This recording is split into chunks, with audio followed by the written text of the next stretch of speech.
Before we get into why a $97 product will often outsell a $27 one, even for beginners, I want you to grab my digital product sales system because it's the exact step by step plan I use to turn a small digital offer into a high converting customer funnel. The link is below, and also I pinned it as a comment. So let's talk about how most new sellers default to low prices because they think that it's safer. The idea is if I make it cheap enough, more people will buy. But here's the truth: low prices may signal low value, even though it's not. And at $27, some people assume your product is either basic, beginner level, or just not that impactful. But at $97, it's a whole different ball game. You trigger a completely different perception that this product is worth investing in, that it's likely higher quality, and that it will get results faster. So here's the key: price isn't just about money. It's about it's a positioning tool. Okay. So $97 puts you in a more serious category. It attracts buyers who are ready to take action, which means less refunds, less tire kickers, and better testimonials. And when your positioning, promise, and proof are solid, then you have a higher price that can actually convert better than a low one, even if you're brand new. $27 feels like a safe bet when you're starting out.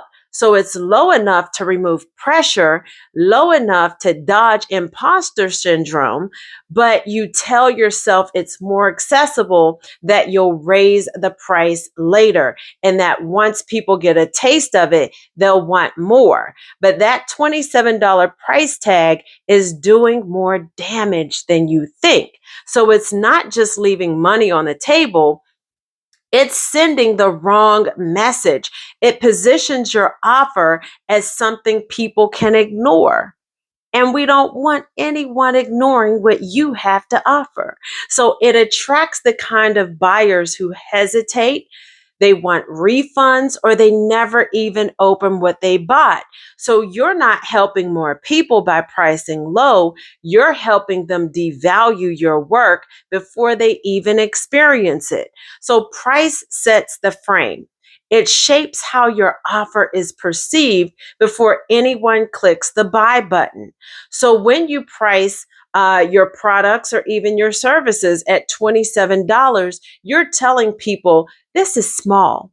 It's a disposable product and not a serious solution. So you're settling the expectation, or setting the expectation, that this is something they'll skim, not something they'll implement. And you're competing with every other $27 offer that's promising the world, but delivering a glorified checklist. And that kind of pricing doesn't just affect how they see the offer, it affects how they see you. And people don't separate the product from the person behind it. If you show up with confident messaging, clean design, a focused solution, and then slap a $27 price tag on it, there's a disconnect. Okay? So they start to wonder, well, what's wrong with it? What's wrong with it? It poking at what's wrong with it. Okay? So if it's that good, why is it that cheap? They're going to have questions. And that doubt is enough to stall the sale. So low prices don't make things easier. They make people hesitate for different reasons. Now, compare that to $97.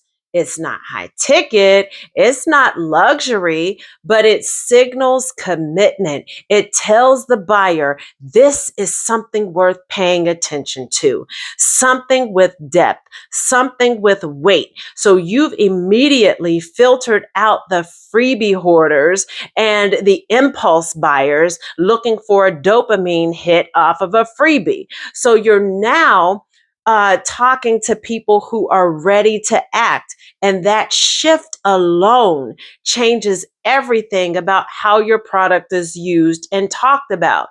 So people who pay $97 don't just buy, they show up. They open the file, they watch the video, they take notes, they schedule time to implement, they tell their friends and family about it, not because $97 is a huge investment, but because it feels just big enough to take it seriously. So when you see a product priced at $27 versus $97, which one makes you think this is probably better? Tell me in the comments section because I'm curious to see how you perceive it, okay?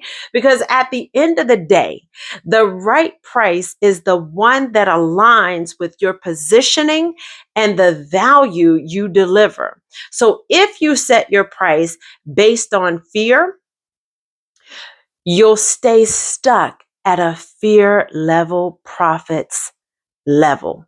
You'll stay at the fear level for profits. So that seriousness is what gets them results. And those results turn into testimonials, case studies, referrals, and those things don't happen when someone buys your offer or forgets they even own it. So a higher price also changes how you show up. So when you sell something for $27, there's a tendency to under deliver, not because you're lazy, not because you subconsciously don't want to deliver, but you match the price with the effort. So you don't want to burn yourself out creating a masterpiece for something that barely pays for dinner. So you keep it small. You rush the copy. You skip the walkthrough video. You cut the offer down so you can justify the price. But when you decide to charge $97, your entire posture shifts. Okay. Your approach to the offer with you approach the offer with a mindset of leadership, not just convenience. You polish it, you think through the experience, you want it to feel like it's worth more than what they paid, not just worth exactly what they paid. And there's also something important about margins. With $27, you have to sell 4 times as many units to make the same money you would at $97. So that means 4 times the customer service, 4 times the traffic, and 4 times the complexity. So you're scaling chaos instead of scaling value. So with $97, you have room to breathe, room to reinvest in your business, room to run ads if you want, and room to bundle later without cannibalizing your income.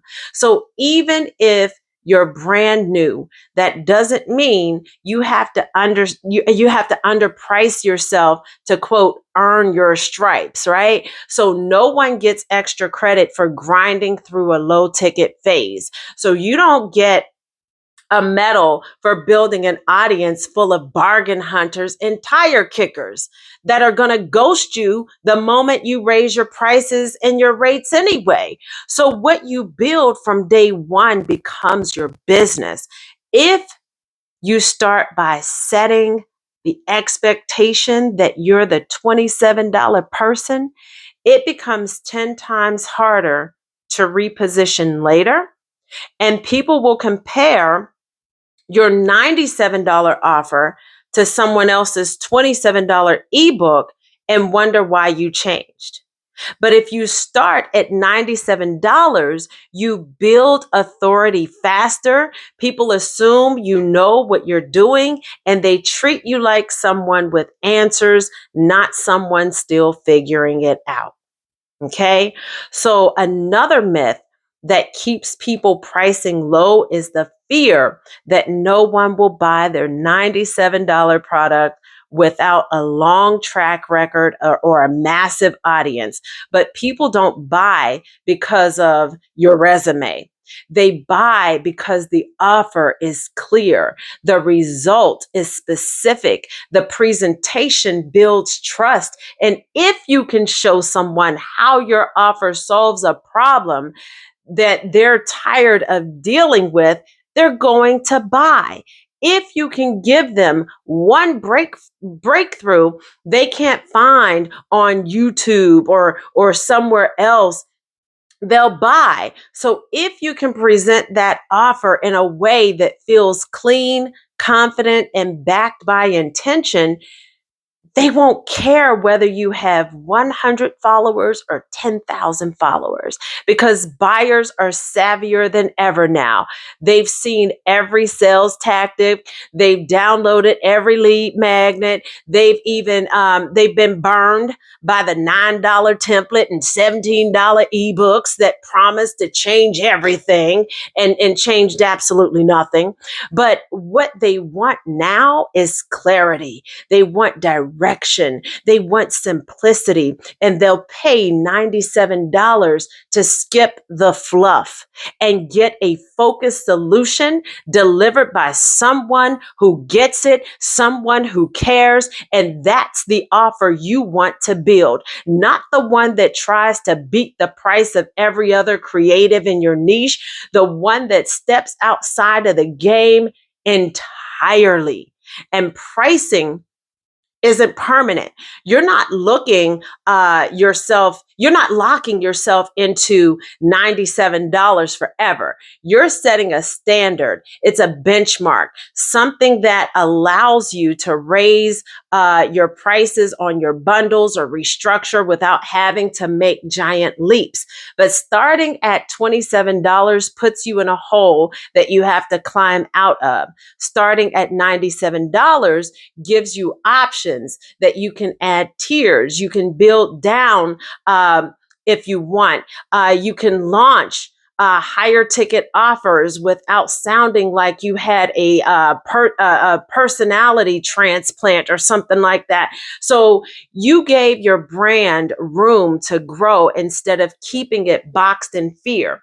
And people want to spend money on things that feel like they're actually going to work. And that's why $97 beats $27, not because it's more expensive, but because it frames the offer as something that matters, something built to solve, not just to sell. And when people feel like they're making a smart, confident decision, one that respects their time, their energy, and their goals, they take action and click that buy button. So even if you're brand new, even if your list is small, even if you're still getting your footing as to, what you need to do, pricing isn't just a number. It is a signal. And right now, the market is full of noise. Everyone's shouting, everyone's launching, everyone's offering discounts, bundles, last minute deals. So you want to stand out. Charge a price that commands attention without an apology. Be unapologetic about it. Back it with clarity. Deliver the result and let your reputation be built on the confidence that started with a number most people are too scared to choose. So if you're ready to confidently price your digital product and build a system that sells it automatically, grab my digital product sales system. The link is in the description, and I also pinned it as a comment so that you can grab it today. And make sure you hit subscribe. Turn on the bell so you don't miss the next breakdown. And remember, be a legend.